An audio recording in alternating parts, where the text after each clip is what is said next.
Hello everyone, welcome to SSC compiler and defence. मैं श्वेता आप सभी का स्वागत करती हूं अपने YouTube channel SSC compiler and defence में।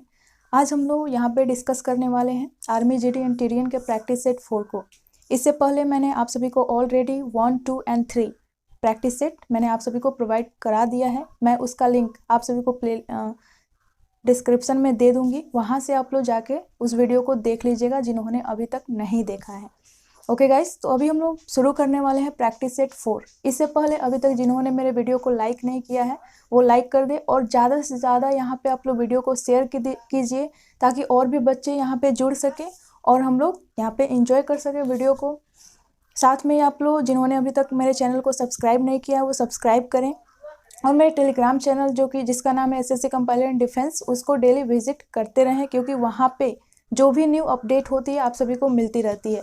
साथ में वहाँ पे क्विज़ भी प्रोवाइड कराई जाती है जो कि ऑल कंपटीशंस के लिए बहुत ही यूज़फुल है और डेली क्विज़ होती है, तो आप लोग वहाँ पे ज्वाइन करना ना भूलें। मैं डिस्क्रिप्शन में उसका भी लिंक मैंने दे रखा है। ओके गाइस, तो अभी हम लोग शुरू करने वाले हैं प्रैक्टिस सेट 4 को। अभी तक जिन्होंने वीडियो को लाइक नहीं किया है वो लाइक कर दे। तो चलिए अभी हम लोग शुरू करते हैं प्रैक्टिस सेट 4, जिसमें हम लोग पहले पार्ट 1 को डिस्कस करने वाले हैं। तो यहाँ पे पार्ट 1 में हम लोग फर्स्ट क्वेश्चन को अभी देखने वाले हैं। यहाँ पे फर्स्ट क्वेश्चन, अर्जुन पुरस्कार कब शुरू किया गया था? तो यहाँ पे बात हो रही है अर्जुन पुरस्कार की, जो कि एक खेल पुरस्कार है। तो इसको हम लोगों ने शुरू किया गया था 1961 में। 1961 में इसको शुरू किया गया था।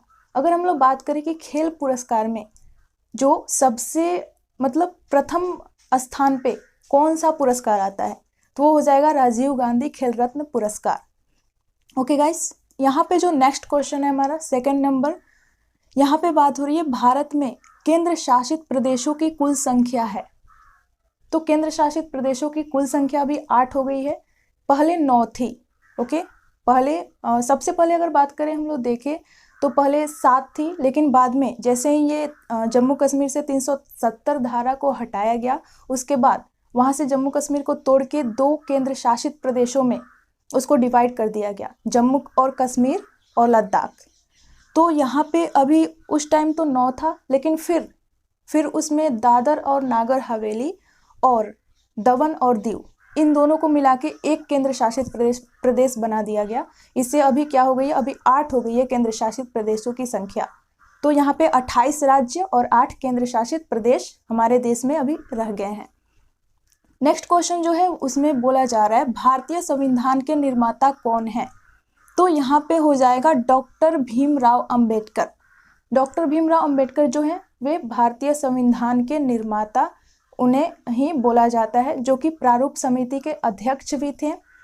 ओके गाइस, यहाँ पे अगर हम लोग देखें सरोजनी नायडू की बात हो रही है, तो सरोजनी नायडू जो है वो हमारे देश की प्रथम महिला राज्यपाल थी। प्रथम महिला राज्यपाल सरोजनी नायडू, जिन्हें भारत की कोकिला के नाम से संबोधित किया जाता था। अगर हम लोग बात करें भारत की प्रथम महिला मुख्यमंत्री, वो कौन थी? सुचेता कृपलानी। मैंने यहाँ पे इसलिए जिक्र किया क्योंकि जो सरोजनी नायडू हैं और जो सुचेता कृपलानी हैं, ये दोनों उत्तर प्रदेश से बिलोंग करती हैं, दोनों ये महिलाएं। ओके, अभी हम लोग नेक्स्ट क्वेश्चन को अगर देखें, यहाँ पे बात हो रही है किस नदी को नमक की नदी कहा जाता है? तो यहाँ पे हमारा राइट आंसर हो जाएगा लूनी नदी। जो लूनी नदी है उसे हम लोग नमक की नदी के नाम से जानते हैं। अगर हम लोग बात करें लूनी नदी के बारे में, इसमें एक खास बात ये है कि ये एकमात्र अंतर्वाही, यहाँ पे अंतर्वाही नदी है, यानी ये शुरू होती है जमीन से ही शुरू होती है और जमीन में ही खत्म हो जाती है। ओके, अगर हम लोग नेक्स्ट क्वेश्चन की ओर यहाँ पे अभी चल रहे हैं, यहाँ पे बोला जा रहा है भगवान महावीर का जन्म स्थान कहाँ है? तो यहाँ पे महावीर का जन्म स्थान के बारे में बात हो रही है, तो वो हो जाएगा वैशाली। वैशाली हमारा करेक्ट आंसर हो जाएगा। नेक्स्ट जो क्वेश्चन है रघुवंशम, यहाँ पे रघुवंश या रघुवंशम नामक पुस्तक डैश ने लिखी थी, तो हमारा यहाँ पे राइट आंसर हो जाएगा कालिदास। तो कालिदास ने यहाँ पे रघुवंशम तो लिखी ही थी, साथ में कुमार संभवम इनके द्वारा लिखा गया था। ओके, और फिर से एक अभिज्ञान शाकुंतलम भी उन्होंने लिखा था। रघुवंशम, फिर से कुमार शाकुंतलम और कुमार संभवम और अभिज्ञान शाकुंतलम। ओके, यहाँ पे अगर हम लोग देखें ऑप्शन में दे रखा है सूरदास के बारे में, तो सूरदास ने यहाँ पे लिखा था सूरसागर और साहित्य लहरी, उनके द्वारा पुस्तकें ये लिखी गई थी। तो रघुवंशम किसके द्वारा हो जाएगा? कालिदास के द्वारा। अभी जो नेक्स्ट क्वेश्चन है, पंचशील पर किन दो देशों ने हस्ताक्षर किए? तो जो पंचशील है इस पे भारत और चीन दो देशों के द्वारा इस पे हस्ताक्षर किए गए हैं। अगर हम लोग बात करें भारत और चीन के बीच कौन सी सीमा लाइन है, कौन सी जो रेखा है खींची गई है, तो हो जाएगी मैकमोहन रेखा। भारत और पाकिस्तान के बीच रेड क्लिफ रेखा, और अफगानिस्तान और भारत के बीच वो कौन सी है? डुरंड रेखा। ओके, तो ये तीनों खींची गई है मैकमोहन रेखा भारत और चीन के बीच। यहाँ पे पंचशील समझौता की बात हो रही है, तो वो भारत और चीन के बीच हुई है। जो नेक्स्ट क्वेश्चन है, अभी 2024 ओलंपिक खेलों का आयोजन डैश में किया जाएगा। तो जो 2024 ओलंपिक खेल है उसका आयोजन पेरिस में किया जाने वाला है। ओके, पेरिस में 2024 ओलंपिक खेलों का आयोजन किया जाएगा। अगर हम लोग यहाँ पे देखें कि भारत के पेरिस के नाम से किसे जाना जाता है, तो हो जाएगा जयपुर। भारत के पेरिस के नाम से जयपुर को जाना जाता है। नेक्स्ट जो क्वेश्चन है, किस शहर को अरब सागर की रानी कहा जाता है? तो यहाँ पे हमारा राइट आंसर हो जाएगा कोचिन या कोची।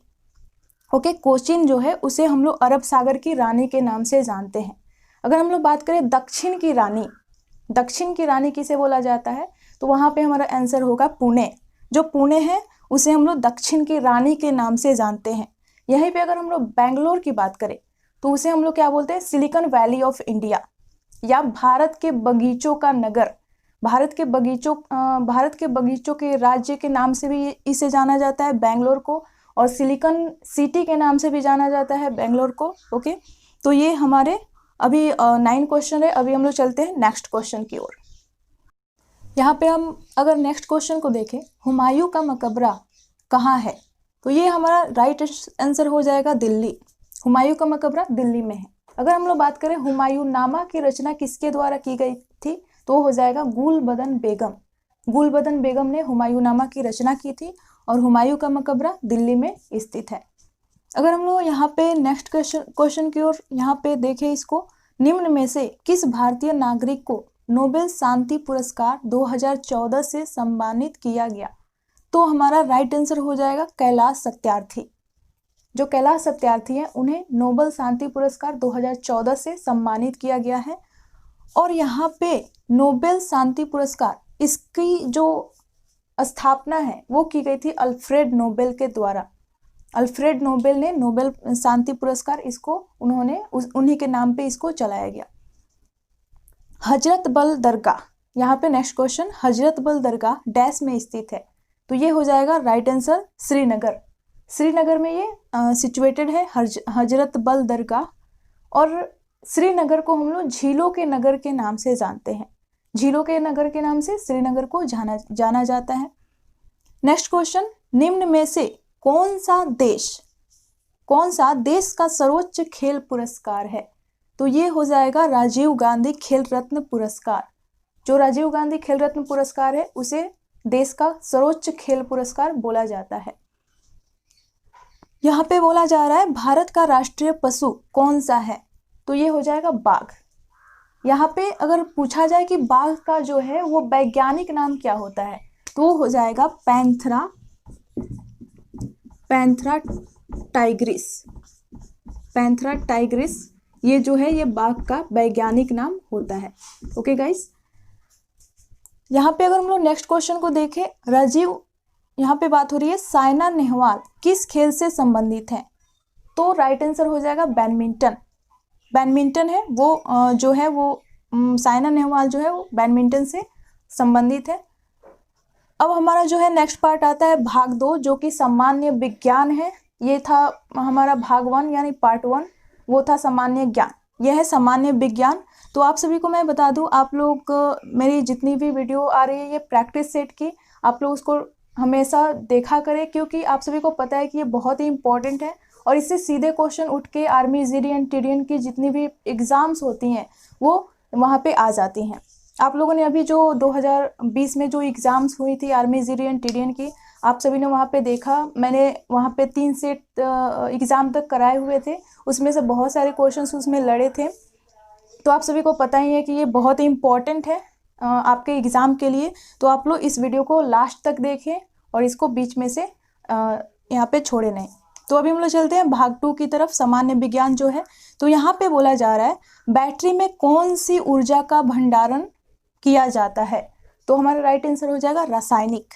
रासायनिक जो ऊर्जा है वो बैटरी में यहाँ पे उसका भंडारण किया जाता है। ये बैटरी जो है, बैटरी में अगर बात करें इसकी सबसे छोटी इकाई कौन सी होती है तो वो हो जाएगी सेल। सेल को हम लोग बैटरी की सबसे छोटी इकाई बोलते हैं। यहाँ पे जो नेक्स्ट क्वेश्चन है, ल्यूकीमिया एक मानव बीमारी है जो प्रमुख रूप से डैश को प्रभावित करती है। जो ल्यूकीमिया है ये रक्त कोशिका को प्रभावित करती है। ब्लड सेल्स, रक्त कोशिका को जो ल्यूकीमिया है वो प्रभावित करती है। तो रक्त कोशिकाएं बहुत सी होती है, WBC हो गया, RBC हो गया यानी श्वेत रक्त कोशिकाएं, यहाँ पे रेड ब्लड सेल्स यानी RBC, जो कि हमारे शरीर में RBC में ही क्या होता है, हीमोग्लोबिन होता है। और हीमोग्लोबिन जो है वो ऑक्सीजन का, यहाँ पे ऑक्सीजन को हमारे शरीर में पहुँचाता है। ओके गाइस, तो हीमोग्लोबिन बहुत ही इंपॉर्टेंट है। वैसे ही जो WBC है यानी श्वेत रक्त कणिकाएं, वो हमारी प्रतिरक्षा जो तंत्र होती हैं उसको मजबूत करती हैं, यानी हमारे शरीर में जितनी भी बीमारियां होती हैं उससे वो लड़ती हैं। तो यहाँ पे हो गई ल्यूकीमिया, ये रक्त कोशिका को प्रभावित करती है प्रमुख रूप से, ये एक मानव बीमारी है। अभी जो नेक्स्ट क्वेश्चन है, इनमें से कौन सा पदार्थ यानी तेजाब जो है वो अम्ल है, यानी कौन सा तेजाब है। यहाँ पे जो निम्नलिखित में जो ऑप्शंस दे रखे हैं उससे हम लोग को पूछा जा रहा है। तो हो जाएगा H2SO4। H2SO4 यानी सल्फ्यूरिक अम्ल जो है वो हो जाएगा तेजाब, उसे हम लोग तेजाब बोलते हैं। अभी जो नेक्स्ट क्वेश्चन है वो है अल्फा कण होते हैं, तो जो अल्फा पार्टिकल्स यानी अल्फा कण ये जो है ये धनात्मक होते हैं। और ये उत्सर्जित किससे होते हैं, ये रेडियो एक्टिव जो पदार्थ होते हैं, जो रेडियो एक्टिव तत्व होते हैं उससे इनका उत्सर्जन होता है। Alpha particles, beta particles and gamma particles. जो अल्फा किरणें हैं, बीटा किरणें हैं और गामा किरणें हैं। तो अल्फा किरणें तो धनात्मक होती हैं, बीटा किरणों की बात की जाए तो वो ऋणात्मक होती हैं। वहीं गामा किरणों की बात करें तो कुछ मतलब उन पे कोई चार्ज नहीं होता, उन पे कोई आवेश नहीं होता, यानी उन पे शून्य आवेश होता है। अभी जो नेक्स्ट क्वेश्चन है, सूर्य के चारों तरफ किसी ग्रह के पथ को क्या कहते हैं। तो सूर्य के चारों तरफ जो ग्रह है जो चक्कर लगाता है, यानी ग्रह के पथ की बात हो रही है, यानी वो जिस पथ पे चलता है उसको हम लोग क्या बोलते हैं, तो हो जाएगा ऑर्बिट। ऑर्बिट के नाम से उसे हम लोग जानते हैं। ओके गाइस, तो अभी हम लोग चलते हैं, मूव ऑन करते हैं नेक्स्ट स्लाइड की तरफ। यहाँ पे नेक्स्ट क्वेश्चन को अगर हम लोग देखें, मानव शरीर की सबसे बड़ी ग्रंथि है, तो यहाँ पे हमारा राइट आंसर हो जाएगा यकृत। मानव शरीर की सबसे बड़ी ग्रंथि यकृत होती है, जिसका वजन 1.5 से 2 kg के बीच होता है। ओके, तो यहाँ पे मैंने साइंस से रिलेटेड जितने भी मानव शरीर से इम्पोर्टेंट जितनी भी मानव शरीर की ग्रंथियाँ हैं या उसके जितने भी पार्ट्स हैं उसकी मैंने वीडियो अलग से बना रखी है। मैं जीके की प्लेलिस्ट भी मैंने बना रखी है, तो मैं आप सभी के लिए उसको प्रोवाइड करा दूंगी। उसका लिंक आप सभी को डिस्क्रिप्शन में मिल जाएगा, वहाँ से आप लोग उस वीडियो को देख सकते हो। ओके गाइज, अभी हम लोग चलते हैं नेक्स्ट क्वेश्चन की ओर। यहाँ पे बात हो रही है बिजली गिरते समय कौन सी गैस पैदा होती है। तो हमारा राइट आंसर हो जाएगा नाइट्रिक ऑक्साइड। इसका फॉर्मूला होता है NO। नाइट्रिक ऑक्साइड इसका फॉर्मूला होता है NO। जो ये है ये बहुत ही बिजली गिरते समय मतलब ये गैस जो है वो पैदा होती है, और साथ में ही जो पेट्रोल और डीजल से जो चलने वाले वाहन हैं उससे भी ये गैस पैदा होती है। ओके, यहाँ पे नेक्स्ट क्वेश्चन में बात हो रही है सबसे हल्का तत्व डैश है। तो जो सबसे हल्का तत्व है वो हाइड्रोजन है।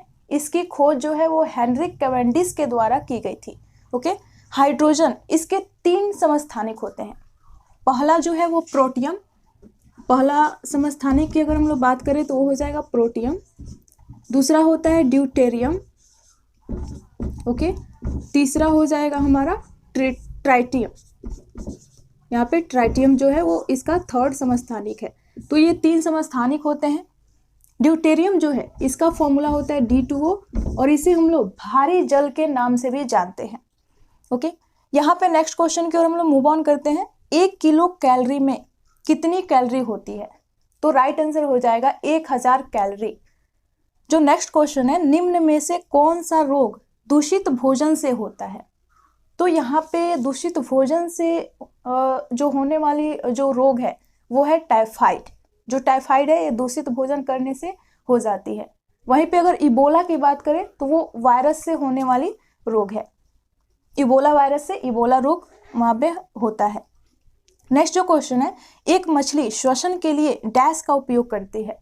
तो जो मछली है वो अपने श्वसन के लिए गलफड़, जिसको गिल्स बोलते हैं, उसका यूज वो करती है मछली। नेक्स्ट क्वेश्चन है, कौन सी गैस जहरीली होती है? तो ये हो जाएगा कार्बन मोनोऑक्साइड, जिसका फॉर्मूला होता है CO। CO जो है कार्बन मोनोऑक्साइड, ये जहरीली गैस है। लाल रिबन हरे बल्ब के ऊपर कैसी दिखती है? तो जो लाल रिबन है वो हरे बल्ब के ऊपर काली रंग की दिखती है। जब भी किसी भी लाल रिबन हो गया या कोई भी लाल जैसे लाल कुछ भी हो गया, उसको अगर हम लोग हरे के ऊपर रखेंगे तो हमें काली ही दिखाई देगी। जो नेक्स्ट क्वेश्चन है, मेढक के हृदय में कितने कक्ष होते हैं? तो सबसे पहली बात तो मेढक जो है ये उभयचर जीव है। उभयचर जीव मीन्स ये दोनों जल और स्थल यानी पानी में भी रह सकता है और जमीन पे भी रह सकता है। तो इसमें बात हो रही है कि इसके हृदय में कितने कक्ष होते हैं? तो इसके हृदय में 3 कक्ष होते हैं। वैसे मनुष्य के हृदय में 4 कक्ष होते हैं, लेकिन इसके हृदय में 3 कक्ष ही होते हैं। जो नेक्स्ट क्वेश्चन है, निम्न में से विस्फोटक कौन सा है? तो यहाँ पे जो ऑप्शन दे रखे हैं TNT एंड TNB, तो जो ये दोनों हैं, दोनों ही विस्फोटक हैं। और ये हमारा जो राइट आंसर हो जाएगा वो बोथ हो जाएगा। C नंबर ऑप्शन हमारा राइट आंसर हो जाएगा दोनों। अभी हम लोग मूव ऑन करते हैं भाग 3 है यानी मैथमेटिक्स, उसके तरफ। तो इसमें हमारा क्वेश्चन दे रखा है, यदि 3x³ = 375 तो x का मान ज्ञात कीजिए। यहाँ पे बोला जा रहा है 3x³ = 375, तो हमसे पूछा जा रहा है कि x का वैल्यू क्या है। ओके, तो यहाँ पे बात हो रही है x की वैल्यू हमें पता करनी है कि x की वैल्यू क्या होगी। तो इसको सबसे पहले हम लोग 3 से इसको काट देंगे। 3 1 जा 1, यहाँ पे 3 3 दूनी 6 हो जाएगा और यहाँ पे 3 5 यहाँ पे हम लोगों ने इसको 3 से काट दिया। ओके गाइस, तो यहाँ पे x³ = हमारे पास बचा है 125 125। तो ये हमारा क्यूब रूट इधर चला जाएगा x का। वैसे सबको पता है 5 का क्यूब कितना होता है 125 यानी 125। तो हमारा राइट आंसर हो जाएगा x = 5। ये हमारा राइट आंसर हो गया। ओके, तो अभी हम मूव ऑन करते हैं नेक्स्ट स्लाइड। चलिए देखते हैं नेक्स्ट क्वेश्चन। यहाँ पे बात हो रही है 1.07 × 10.3 का मान होगा। यहाँ पे इसको मल्टीप्लाई करना है हम लोग को। तो यहाँ पे 1.07 में 10.3 से मल्टीप्लाई कर देना है। यहाँ पे 7 3 का 21 हो जाएगा, 3 एकम 3, यहाँ पे 0 0 0, फिर यहाँ पे हो जाएगा 7 0 और 1। इसको हम लोग ऐड कर देंगे, जोड़ देंगे। यहाँ पे 1 हो गया, 2 हो गया, 7 3 10 का 0 1, 0 में 1 ऐड करेंगे तो 1 ही होगा और यहाँ पे 1 अंक के बाद यहाँ पे दशमलव है, यहाँ पे 2 अंक के बाद। चूंकि मल्टीप्लाई हो रहा है इसीलिए ये 3 अंक के बाद लगेगा, 3 अंक के बाद। तो यहाँ पे हमारा दशमलव लगेगा। ये हमारा आंसर आ चुका है 11.021। ये हमारा आंसर हो गया। अभी हम लोग देख लेते हैं नेक्स्ट क्वेश्चन को। नेक्स्ट क्वेश्चन में बोला जा रहा है, यदि cos θ + sin θ = √2 cos θ हो तो cos θ - sin θ बराबर क्या होगा? ओके, तो यहाँ पे सबसे पहले हम लोग मान लेंगे cos θ + sin θ = दे रखा है √2 cos θ। इसको हम लोग मान लेंगे इक्वेशन 1, समीकरण 1 मान लेंगे। उसके बाद बात हो रही है cos θ - sin θ का वैल्यू क्या होगा? तो इसको हम लोग x मान लेंगे कि इसका वैल्यू जो है वो x होगा। तो इसको हम लोग क्या मानेंगे इक्वेशन 2। अब हम लोग क्या करेंगे, जो समीकरण 1 मतलब यहाँ पे समीकरण 1 जो दे रखा है इसके दोनों साइड को स्क्वायर करेंगे, फिर समीकरण 2 को भी दोनों साइड को स्क्वायर कर देंगे और दोनों समीकरण को जोड़ देंगे। जोड़ने के बाद हमारा जो है रिजल्ट आएगा।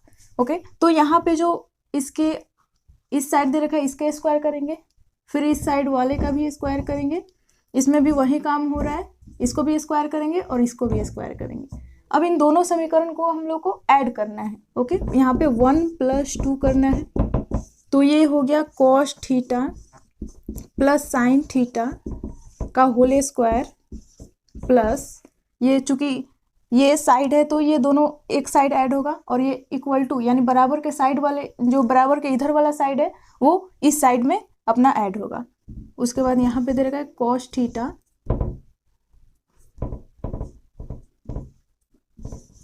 cos theta minus sine theta का होल स्क्वायर इक्वल टू, यहाँ पे है √2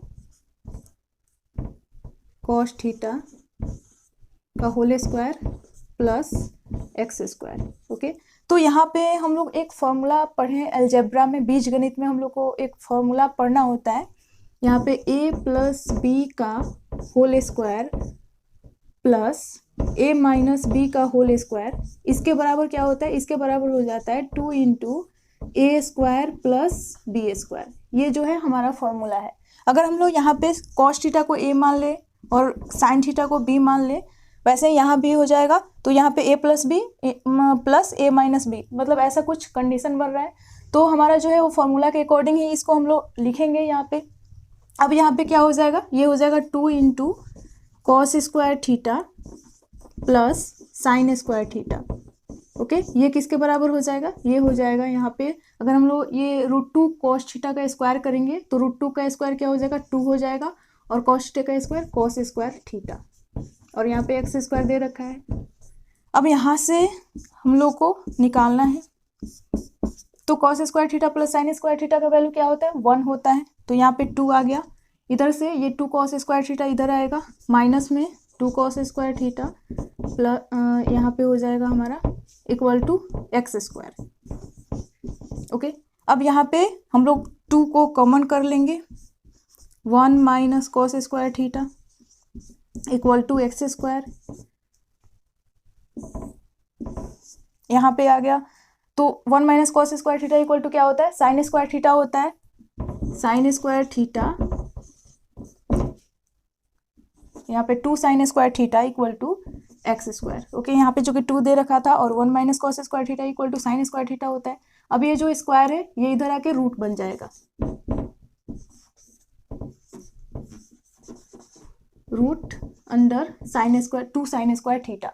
अब यहाँ पे हम लोग जब रूट हटाएंगे तो ये तो रूट में ही रहेगा, √2, और ये क्या हो जाएगा, sin² थीटा का बाहर अगर हम लोग निकालेंगे तो ये sin थीटा हो जाएगा। ओके, तो हमारा x equal to √2 sin theta, ये जो है आंसर आ गया है। और x को हम लोगों ने क्या माना, cos theta minus sine theta, cos theta minus sine theta equal to हम लोगों ने x माना है, और उसका वैल्यू हमारे पास आ चुका है √2 sin थीटा, और ये हमारा जो है वो आंसर हो गया। अभी हम लोग नेक्स्ट क्वेश्चन को देख लेते हैं। ओके गाइस, यहाँ पे अभी हम लोग नेक्स्ट क्वेश्चन को देख लेते हैं। एक समकोण त्रिभुज में कर्ण का वर्ग कितनी भुजाओं के वर्ग के योग के बराबर होता है, तो हमारा राइट आंसर होगा 2।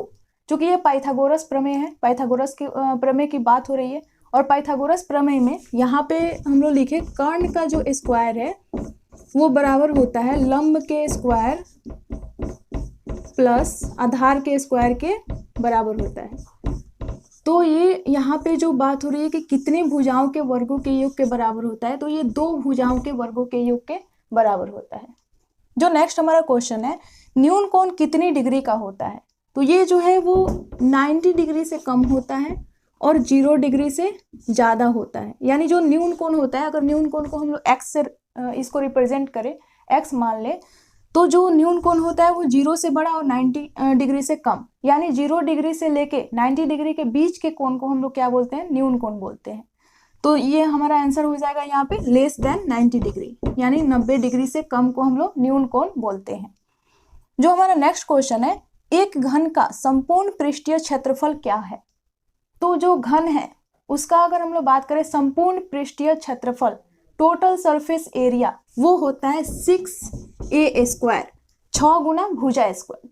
अगर हम लोग बात करें वक्र पृष्ठीय क्षेत्रफल यानी कर्व्ड सरफेस एरिया, जो घन का वक्र पृष्ठीय क्षेत्रफल है वो क्या होता है, तो वो हो जाएगा 4 इंटू ए स्क्वायर, यानी 4 गुना भुजा स्क्वायर। अगर हम लोग बात करें कि घन का जो आयतन है, घन का आयतन क्या होता है, तो वो हो जाएगा ए क्यूब, यानी भुजा क्यूब, साइड का क्यूब। ओके, तो ये जो है वो घन से रिलेटेड हमारी बातें हो गई।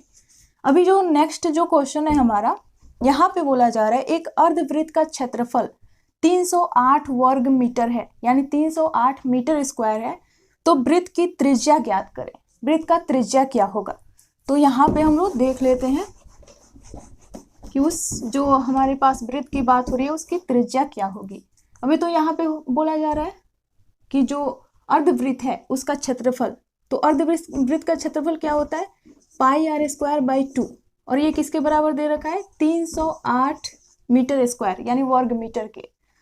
तो ये यहाँ पे हम लोग लिखे पाई की वैल्यू होती है 22/7 इंटू आर स्क्वायर, और जो ये डिवाइड में है इधर जाके क्या हो जाएगा, मल्टीप्लाई में, यानी भाग में है तो इधर जाके गुना में हो जाएगा।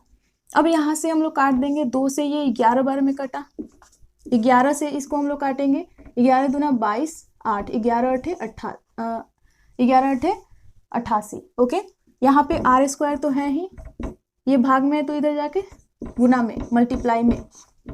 अब ये हो जाएगा 7 चौका 28 गुना 7, यानी 7 और 2 का स्क्वायर 4 होता है।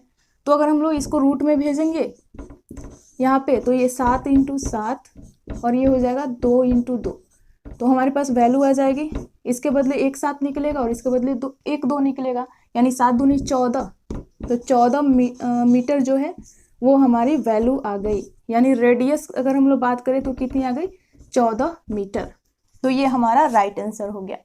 अभी यहाँ पे एक रेशियो एंड प्रोपोर्शन से क्वेश्चन दे रखा है, तो ये रेशियो एंड प्रोपोर्शन की वीडियो मैंने डाल रखी है यहाँ पे यूट्यूब पे, आप सभी को मैथ्स की जो प्लेलिस्ट है उसमें मिल जाएगी, या स्पेशल मैंने आर्मी जीडी एंड टीडीएन के लिए एक स्पेशल प्लेलिस्ट बना रखी है, उसकी लिंक मैं वीडियो के डिस्क्रिप्शन में दे दूंगी, वहाँ से आप लोग उस वीडियो को देख सकते हो। वहाँ पे आप सभी को रेशियो एंड प्रोपोर्शन बहुत अच्छे से मैंने वहाँ पे पढ़ाया, कवर कराया है, आप लोग एक ही वीडियो से उस पूरे रेशियो एंड प्रोपोर्शन को कवर कर सकते हो, तो वहाँ से आप लोग उस वीडियो को जरूर देख लेना। तो अभी यहाँ पे बोला जा रहा है कि जो दो संख्याओं का अनुपात 1:3 है, 1:3 है, और उनका योग 240 है, तो उनका अंतर क्या होगा। ओके, तो यहाँ पे हम लोग को निकालना है उनका अंतर। यहाँ पे बोला जा रहा है दो संख्याओं का जो अनुपात है 1:3 है, यानी 1:3 है, और उनका योग 240 है, तो हम लोग मान लेंगे यहाँ पे कि 4x, यानी योग की बात हो रही है तो 1 और 3 ये रेशियो में है, तो हम लोग इसको 4x डायरेक्ट मान लेंगे, और 4x इक्वल टू क्या दे रखा है, 240 दे रखा है। ओके, हम लोग को x के वैल्यू यानी जो अनुपात है उसकी वैल्यू से मतलब है, क्या उसका मान आ रहा है। तो यहाँ पे 4 छक्का 24, यानी x इक्वल टू 60 आ गया। तो यहाँ पे योग दे रखा था, यानी जो रेशियो है 1:3 उसको हम लोगों ने जोड़ दिया और जोड़ के 240 के बराबर कर दिया, यानी योग तो हमें पता चल गया कि योग के थ्रू हम लोग क्या पता चल गया, उसका अनुपात, उसको हम लोग कैसे निकाल सकते हैं। अब यहाँ पे बात हो रही है कि उसका अंतर क्या होगा, यानी उसका जो अंतर है वो हम लोग को अभी फाइंड आउट करना है। ओके, तो जब 1:3 को हम लोगों ने, जब योग की बात हो रही है तो हम लोग उसको जोड़ दिए, अब अंतर की बात हो रही है तो हम लोग उसको घटा देंगे, यानी 3 में से 1 गया तो 2 बचा, तो 2x की बात हो रही है, 2x इक्वल टू क्या होगा, अंतर क्या होगा, तो x की वैल्यू तो हम लोग को पता है यहाँ पे 2 × 60 यानी 120, जो योग है वो 120 होगा, ये हमारा राइट आंसर हो जाएगा। अभी चलते हैं नेक्स्ट क्वेश्चन की ओर। यहाँ पे नेक्स्ट क्वेश्चन में बोला जा रहा है यदि 2x + 2 गुना x + 3 + 8 equal to 2x + 1 into x + 5 है, तो हमें x का मान निकालना है कि x का मान क्या होगा। ओके गाइस, तो इसको हम लोग देख लेते हैं। यहाँ पे बात हो रही है 2x + 2 into x + 3 + 8 equal to कितना है, यहाँ पे 2x + 1 इंटू x + 5, तो हमें यहाँ से पता करना है कि इसका वैल्यू क्या होगा। तो इसको हम लोग मल्टीप्लाई कर लेंगे पहले, यहाँ से हो जाएगा 2x² + 2x फिर यहाँ पे 3 से करेंगे तो 6x, 6 प्लस 8, यहाँ से करेंगे 2x स्क्वायर प्लस x, 5 से करेंगे तो यहाँ पे 10x प्लस 5। ओके, तो यहाँ से 2x स्क्वायर और 2x स्क्वायर ये कट गया, यहाँ 2x प्लस 6x ये हो गया 8x, और 6 प्लस 8 ये हो गया 14। इधर क्या हो गया x प्लस 10x, कितना हो गया 11x प्लस 5। अब ये जो है 8x इधर चला जाएगा और ये 5 को हम लोग इधर लाएंगे, तो ये जब प्लस में इधर जाएगा तो माइनस में हो जाएगा, तो 11x में से 8x गया, कितना बचा 3x, 3x, और यहाँ से जो इधर आएगा तो 14 में से 5 गया तो इधर 9 बचा, यानी 3 से इसको काट देंगे 9 को 3 बार में, x इक्वल टू आ गया हमारा 3 हमारा आंसर हो जाएगा। ओके गाइस, अभी हम लोग देख लेते हैं नेक्स्ट क्वेश्चन। यहाँ पे बात हो रही है एक रेलगाड़ी 40 किलोमीटर प्रति घंटा की रफ्तार से चल रही है, यदि यह एक खंबे को 18 सेकेंड की रफ्तार से तय करती है तो गाड़ी की लंबाई है। यहाँ पे जो है गाड़ी की लंबाई को हम लोग को पता करना है कि जो गाड़ी की लंबाई है वो क्या होगी। ओके, तो यहाँ पे चलिए हम लोग इसको देख लेते हैं। क्योंकि आप सभी को पता है रेलगाड़ी वाला जो जितने भी क्वेश्चन होते हैं, जो प्रश्न होते हैं रेलगाड़ी के, वहाँ पे जब वो खंबे को पार करे या कोई आदमी को पार करे तो खंबे और आदमी के डिस्टेंस से हम लोग को कोई फर्क नहीं पड़ता कि वो कितना जगह छेक रहा है या क्या कर रहा है। हम लोग को सिर्फ वहाँ पे निकालनी रहती है कि रेलगाड़ी का जो लंबाई होता है उतनी ही दूरी वो तय करती है, खंबे को पार करे या आदमी को पार करे। ठीक है, तो वहाँ पे जो रेलगाड़ी की लंबाई होती है वही वो उसको तय करती है, तो इसीलिए हम लोग को रेलगाड़ी की लंबाई को ही दूरी मानना है। और आप सभी को पता है कि दूरी इक्वल टू क्या होता है, चाल गुना समय, दूरी बराबर चाल गुना समय। तो यहाँ पे चाल दे रखी है ऑलरेडी 40 किलोमीटर प्रति घंटा, और यहाँ पे समय भी दे रखी है 18 सेकंड में पार करती है, तो दूरी यानी लंबाई हम लोग को निकाल लेनी है। तो दूरी इक्वल टू क्या हो जाएगा, दूरी इक्वल टू लंबाई, चूंकि ये अपनी लंबाई इतनी ही दूरी तय करती है तो ये क्या हो जाएगा हमारा चाल गुना समय। तो चाल है 40 किलोमीटर प्रति घंटा। अब किलोमीटर प्रति घंटा को जब हम लोग को मीटर प्रति सेकंड में बदलना है, क्योंकि टाइम सेकंड में दे रखा है, तो हम लोग को इसको भी मीटर प्रति सेकंड में ही बदलना होगा कि पर मिनट ये कितना मीटर चलती है। तो इसको बदलने के लिए किलोमीटर को 5/18 से इसमें गुना करना पड़ेगा, और गुना समय तो 18 सेकेंड। अब ये 18 से 18 कट गया, यहाँ पे कितना आ गया 40 × 25 200, यानी 200 मीटर की जो ये रेलगाड़ी है वो इतनी लंबी है। ये हमारे पास आंसर आ चुका है। अभी जो हमारा नेक्स्ट क्वेश्चन है, a + b का whole square minus a square minus b square को हल करें, यहाँ पे सॉल्व करें। तो इसको हम लोग को निकालना है, a + b का whole square minus a square minus b square. तो यहाँ पे a + b का होल स्क्वायर सबको याद होगा, a square plus 2ab plus b square, यहाँ पे आ गया minus a square minus b square. अब ये प्लस में है, ये माइनस में इक्वल है, कट जाएगा, ये भी प्लस में माइनस में कट गया, चूंकि बराबर है। यहाँ पे हमारे पास कितना बचा 2ab, जो कि हमारा आंसर हो जाएगा। अभी जो नेक्स्ट क्वेश्चन है वो उसमें बोला जा रहा है उस वृत्त का क्षेत्रफल ज्ञात करें जिसका व्यास 5 सेंटीमीटर है। तो यहाँ पे व्यास दे रखा है, डायमीटर दे रखा है, तो हम लोग को त्रिज्या निकालनी पड़ेगी। त्रिज्या से ही चूंकि क्षेत्रफल निकलता है, और वृत्त का क्षेत्रफल कितना होता है πr²। तो यहाँ पे जो है व्यास यानी d दे रखा है कितना 5 सेंटीमीटर, तो त्रिज्या यानी r कितना हो जाएगा 5/2, यानी व्यास बटा 2 को हम लोग क्या बोलते हैं, त्रिज्या बोलते हैं, रेडियस बोलते हैं। तो इतना सेंटीमीटर हमारा रेडियस आ गया।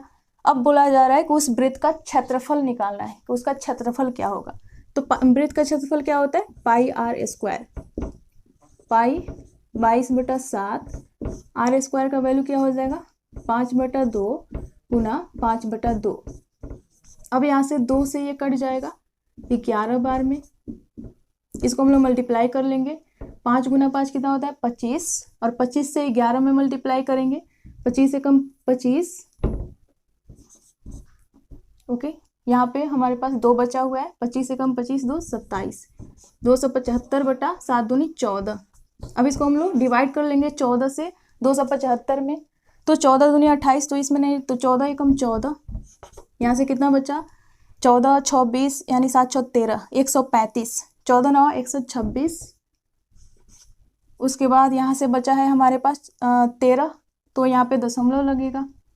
उसके बाद 13 बचा, यानी 100, यहाँ पे सॉरी, यहाँ पे हमारे पास 9 बचा है, तो 14 छक 84। उसके बाद फिर यहाँ पे हमारे पास 5 बचा, तो क्या हो गया, 6 बचा, तो हमारे पास 14 चौका 56 यहाँ पे हो गया। तो 19.64 हमारा जो है वो आंसर आ चुका है। इतना जो है सेंटीमीटर स्क्वायर हमारा वृत्त का जो है ये क्षेत्रफल आ चुका है। तो ये हमारा आंसर हो जाएगा। अभी जो नेक्स्ट क्वेश्चन है इसमें बोला जा रहा है 729 का वर्गमूल क्या होगा। यहाँ पे वर्गमूल पूछा जा रहा है, यानी इसका रूट क्या होगा 729 का, तो ये हो जाएगा 27, क्योंकि 27 का स्क्वायर क्या होता है 729। तो आप सभी को 1 से लेके 30 तक जो है वो स्क्वायर याद करना पड़ेगा, क्योंकि ये ऐसे ही याद रहना चाहिए। इसको ऐसे ही जैसे कि एग्जाम में पूछा जाए हम लोग उसको टिक कर दे डायरेक्ट, इसलिए हम लोग को इसको याद करना होता है स्क्वायर 1 से 30 तक और क्यूब कम से कम 1 से 20 तक। तो ये सभी चीज़ें याद होनी चाहिए। अभी जो नेक्स्ट क्वेश्चन में बोला जा रहा है, ये जो रीजनिंग टाइप क्वेश्चन है, इसमें हम लोग को बनाना है 3, 9, 3, 9, उसके बाद 27, उसके बाद 81, इसके बाद जो है वो पूछा जा रहा है कि क्या आएगा। तो यहाँ पे हम लोग देखें तो ये क्या हो गया, 3 से मल्टीप्लाई, 3 से गुना हो गया है, 3 3 9, फिर इसमें भी 3 से गुना हो गया है, फिर इसमें भी 3 से गुना हो गया है, आगे भी क्या होगा, यहाँ पे 3 से मल्टीप्लाई होगा, क्योंकि ये 3 से हर में गुना हो रहा है, तो इसमें भी गुना होगा। तो हमारा आंसर क्या हो जाएगा, 3 एकम 3 और 8 त्रिका 24, यानी 243 जो है वो हमारा आंसर हो जाएगा। तो ये हमारा जो है स्लाइड खत्म हो चुका है। अभी हम लोग मूव ऑन करते हैं नेक्स्ट स्लाइड की ओर। यहाँ पे हम लोग देख लेते हैं नेक्स्ट क्वेश्चन, जो कि sine square theta plus cos square theta. तो इसका वैल्यू 1 होता है, ये सभी आप लोग जानते हैं कि sine square theta plus cos square theta equal to 1। Okay, अभी हम लोग चलते हैं नेक्स्ट पार्ट की ओर, जो कि है हमारा पार्ट 4 यानी भाग 4, जो कि सामान्य बुद्धिमत्ता है यानी जनरल इंटेलिजेंस। तो यहाँ पे हम लोग रीजनिंग के जो है वो 5 क्वेश्चन को देखेंगे। तो आप लोग यहाँ पे हम लोगों ने जितने भी मैथ्स के क्वेश्चन यहाँ पे बनाए, अभी डिस्कस किए, जितने भी मैथमेटिक्स का जो पोर्शन था उसमें आप लोग ये सोचेंगे कि ये इजी थे। तो ये ऐसे ही क्वेश्चन सेम टू सेम इसी पैटर्न पे ऐसे ही क्वेश्चन हूबहू आपके एग्जाम में पूछे जाते हैं। जो अभी एग्जाम हुआ है हाल फिलहाल में 2020 में, जो कि ये सीजन बीत चुका है, तो उसमें जो एग्जाम हुआ है वैसे ही क्वेश्चन सेम टू सेम आए थे। और मैंने जो 3 सेट्स कराए थे, या जितने भी मैंने वीडियो अपलोड की हुई है, या जो लाइव टेस्ट भी मैंने कराई हुई है, उसमें से बहुत सारे क्वेश्चन मिले हुए हैं वहाँ पे जो एग्ज़ाम हुई थी। तो आप लोग जितने भी मेरे वीडियोस हैं उसको देखें, और साथ में आप लोग अपने फ्रेंड्स के साथ शेयर करें वीडियो को, और जिन्होंने अभी तक सब्सक्राइब नहीं किया सब्सक्राइब कर दें और वीडियो को पूरी देखें और लाइक भी कर दें हमारे वीडियो को। तो चलिए अभी हम लोग देखते हैं पार्ट 4। यहाँ पे जो है 46 नंबर क्वेश्चन की बात हो रही है। यहाँ पे बोला जा रहा है कि जो ये क्वेश्चन दे रखा है, इसमें उस यहाँ पे श्रृंखलाओं की बात हो रही है कि जो एक ये श्रृंखला बना रहे हैं, इसमें ये कौन सा पैटर्न पे ये चल रहे हैं, ये हम लोग को पता करना है। यहाँ पे बहुत सारा लंबा चौड़ा क्वेश्चन है, उसमें हम लोग को नहीं पढ़ना है, हम लोग को सीधे यहाँ पे पॉइंट पे आना है कि यहाँ पे पॉइंट क्या है। यहाँ पे क्वेश्चन है 27, 32, 30, 35, 33। इसके बाद पूछा जा रहा है कि इसके बाद क्या होगा हमारा आंसर। ओके, तो ये श्रृंखला वाले जितने भी क्वेश्चन होते हैं ये एक पैटर्न को फॉलो करते हैं, और वही हम लोग को बताना होता है कि ये किस पैटर्न पे चल रहे हैं। ओके, तो यहाँ पे 27 है, तो यहाँ पे 30 दिख रहा है, यानी ये +3 कर देंगे अगर हम लोग, तो यहाँ पे ये 30 हो जाएगा। फिर यहाँ पे 1 को छोड़ के हम लोग देखें तो इसमें भी +3 अगर हम लोग कर रहे हैं तो ये 33 हो जा रहा है। ओके, यहाँ पे अगर हम लोग देखें 32 और यहाँ पे 35, यानी यहाँ पे अगर हम लोग +3 करेंगे तो 32 + 3 35 हो जाएगा।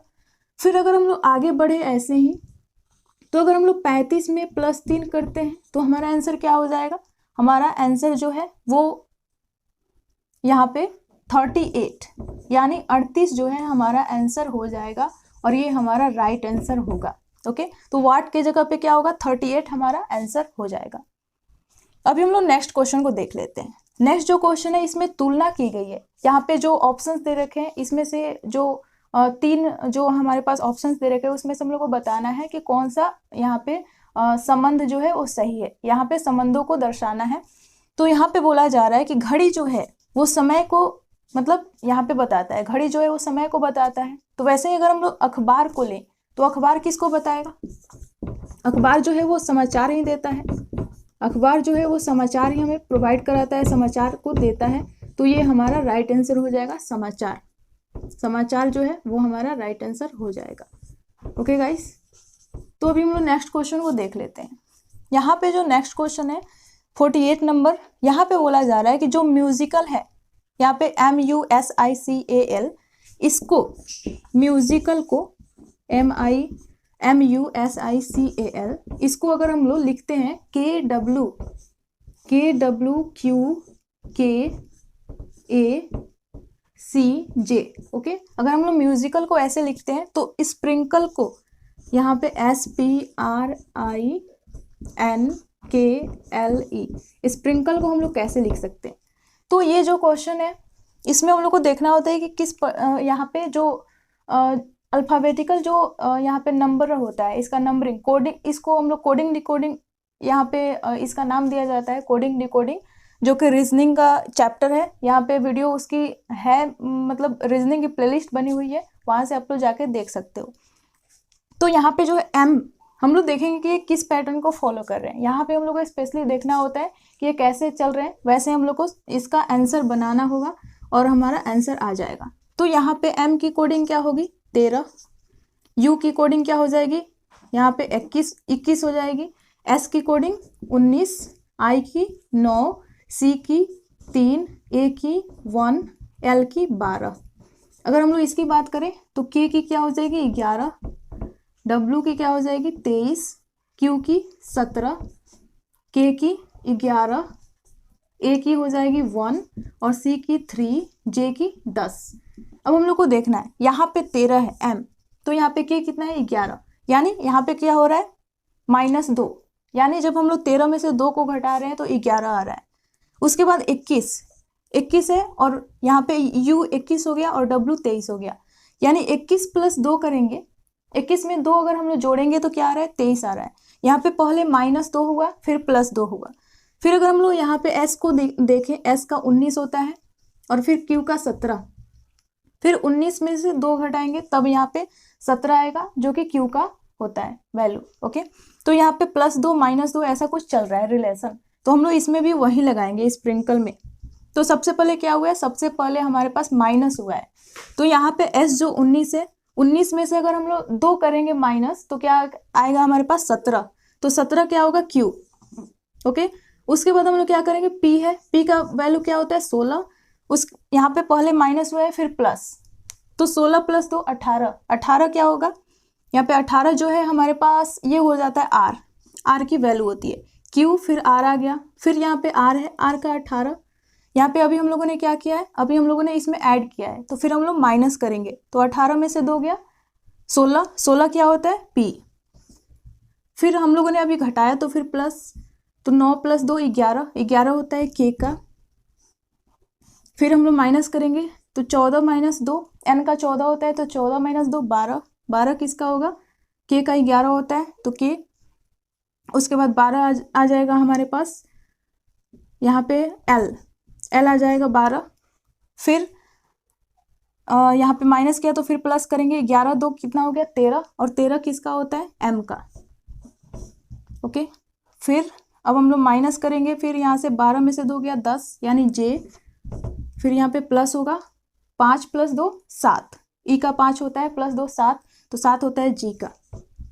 तो यहाँ पे हमारा आंसर आ गया है इसका, ये हमारा राइट आंसर होगा। हम लोग स्प्रिंकल को ऐसे लिख सकते हैं, तो ये हमारा राइट आंसर हो जाएगा। तो ये कोडिंग डिकोडिंग के क्वेश्चन ऐसे ही होते हैं, हम लोग को ऐसे ही सॉल्व करना होता है। अभी हम लोग देखते हैं नेक्स्ट क्वेश्चन, उसमें क्या बोला जा रहा है।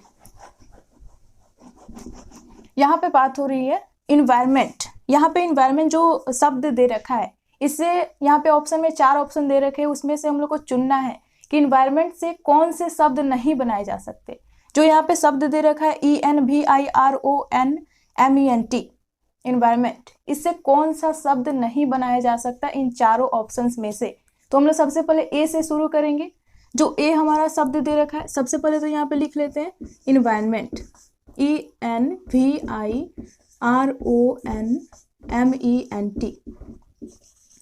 तो सबसे पहले हमारा ए नंबर जो ऑप्शन है वो दे रखा है इंट्रांस, ENTRANCE, इंट्रांस दे रखा है। तो यहाँ पे हम लोग देखेंगे कि इसमें से ये जो शब्द है ये इससे बनाया जा सकता है या नहीं।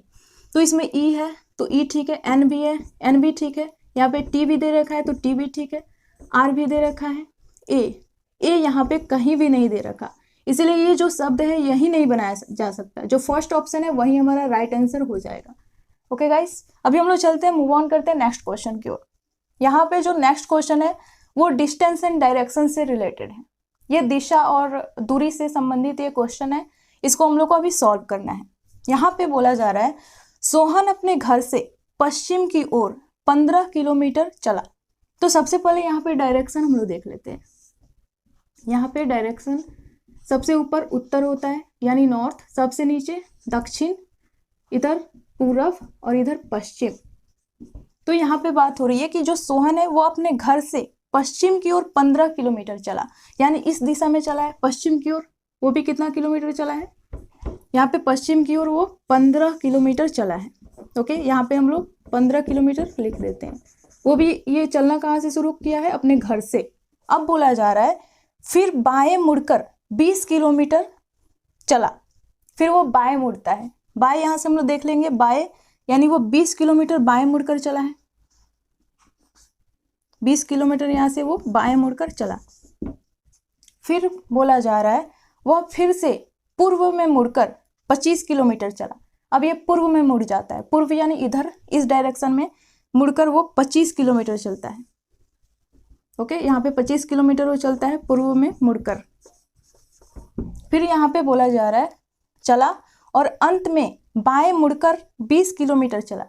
फिर जब अंत में बाएं मुड़ जाता है और 20 किलोमीटर चलता है, यानी बाएं इधर अगर हम लोग ऐसे देखते हैं तो बाएं मुड़ता है, 20 किलोमीटर चलता है, यानी इधर जितना चला था उतना ही इधर भी चलता है 20 किलोमीटर, और यहीं पे रुक जाता है। यही इसका एंड पॉइंट है, अंत बिंदु है। ओके गाइस, तो अब पूछा जा रहा है कि वह अपने घर से कितना दूर है। यहाँ पे घर से दूरी को पूछा जा रहा है कि वो अपने घर से कितनी दूरी पे स्थित है। तो ये तो उसका घर है और यहाँ पे वो अभी है, तो यही जो दूरी है यही हम लोग काउंट करेंगे कि कितनी दूरी पे ये स्थित है। ये पूरा कितना है, ये पूरा है 25 किलोमीटर। यहाँ भी ये पूरा 25 किलोमीटर होना चाहिए, क्योंकि इधर भी 20 है इधर भी 20 है। तो ये आयताकार से बन गया है, यानी आमने सामने की भुजा बराबर होनी चाहिए। तो नीचे 25 किलोमीटर है तो ऊपर भी 25 किलोमीटर होना चाहिए। तो ये जब 15 है तो और कितना यहाँ पे रहना चाहिए, 10 15 कितना हो गया, 25, यानी 10 किलोमीटर की दूरी पे वो अपने घर से स्थित है। ओके, तो यहाँ पे जो है हमारा आंसर हो गया 10 किलोमीटर। तो ये रही हमारी आज की जो प्रैक्टिस सेट है, प्रैक्टिस सेट 4 यहीं पे ख़त्म होती है। आपको वीडियो अच्छी लगी है तो इसको ज़्यादा से ज़्यादा शेयर करें और लाइक करें, और जिन्होंने अभी तक चैनल को सब्सक्राइब नहीं किया सब्सक्राइब करें और विजिट करते रहें हमारे channel SSC compiler and defence को। और साथ ही टेलीग्राम चैनल को ज्वाइन करना बिल्कुल ना भूलें, उसका भी नाम एसएससी कंपाइलर एंड डिफेंस ही है, जिसका लिंक मैंने डिस्क्रिप्शन में दे रखा है।